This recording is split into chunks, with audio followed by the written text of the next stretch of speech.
back with another one on Don't Believe Me, Read It For Yourself, and Don't Send Me Your Money. Keep it or give it to somebody who needs it. Rome and I are on another walk home. You're a good boy. Alright, so we're going to again get into and again talk about false teachings. So I found a few videos online where people are trying to convince people that believe in the Bible are part of the 144,000 that's mentioned in Revelation. So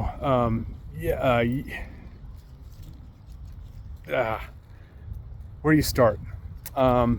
The tribes of Israel, when you're reading the Old Testament as a Gentile or as a person who's not one of the tribes of Israel, you can when you're reading the Old Testament, like I view myself as I consider myself part of what God's talking about, just because I'm a believer now. There are Gentiles mentioned in the Old Testament in which I would have been a Gentile, but as an adopted child of God, I do assimilate with Israel in the Old Testament story. I was like Jacob. I did wrestle with God. And God adopted me as a child of His when I repented and believed. But the book of Revelation is about the end of times. And it's specifically, book of Revelation specifically speaks about the church. It specifically speaks about tribulation saints. And it specifically speaks about 144,000 that God is going to mark and protect. And they'll go through tribulation, and they'll be talking about Jesus to people during tribulation. So there is a sound doctrine that is involved with this, and just being a believer in Jesus does not make you a part of 144,000. I would love to hear anybody's math and how they come up with that number, but I will tell you how I come up with it, because in Revelation 7 it gives you the 144,000, and that they're coming from each tribe of Israel. Like, it lists them specifically, and then if you hear anyone says that they are a part of them and they're not they're not of Jewish descent, they're not a child, they're not Israeli, not the country, the people, they're wrong. Also, if there's a lot of females I've been seeing that are like white Caucasian females that are definitely Gentiles, that are talking about they being one of the 144,000. Turn to Revelation 14. The 144,000 are Jewish males that are virgins. So unless they want to become a Jewish male virgin, and some of these women are talking about being married, husbands. So they're the wrong gender, and God identifies two genders, male and female, all throughout the Bible. So there's no confusion. And then I'm guessing if they're married, they're probably not virgins. So two huge disqualifications there. So if you find anybody on the internet, the interwebs, that is trying to tell you that you're one of the 144,000, I don't believe them. Do not believe them, and don't believe me. Read it for yourself and pray for discernment. So, and what comes about this is, James 3:1 again. It says, "Not many of you should become teachers," and I definitely take that to heart. Again, I'm not infallible. I make mistakes. Some of my theology has changed over the last year.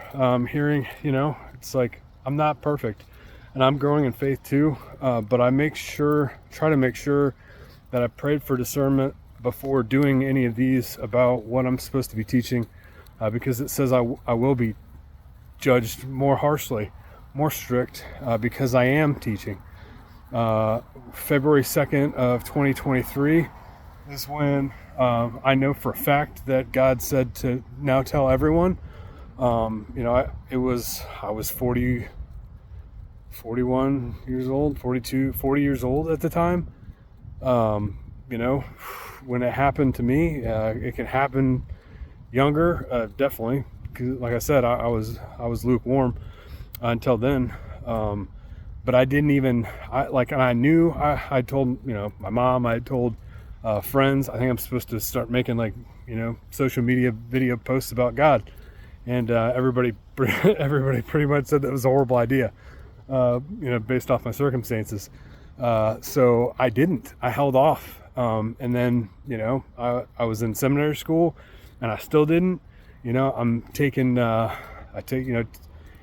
take a graduate level course on Old Testament. I think I know, a good deal about it. New Testament, do pretty well. I think I'm doing pretty, I know what I'm talking about. Still didn't make any videos. Take a hermeneutics class. Again, these are all, I'm in grad school for seminary.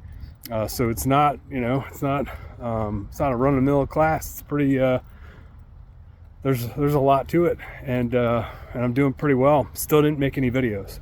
It wasn't until fall semester last year that I had a digital ministry class, and I had to make social media accounts for a digital ministry. I was forced to do it, or I would fail out of school. If I don't pass my classes, the VA pays for classes. So if I don't pass, make it over B average for graduate level classes, then I have to pay it back, and I probably would have got kicked out of the program. So I was forced to do it, and I, again, thought I was called to do it. I knew I was called to do it, but it was just hesitant because I just wanted to make sure that I was doing, saying the will of God, giving the right message. That's how serious I take this. That's how serious everybody should take it. And what I've come to find out and come to realize, just like a lot of my problems with churches these days, is that pastors, preachers, and teachers just say whatever they want. They don't even give a gospel, let alone the gospel. Half of them are eating up on stage the entire time. Half of them are telling jokes. Half of them are giving personality tests on the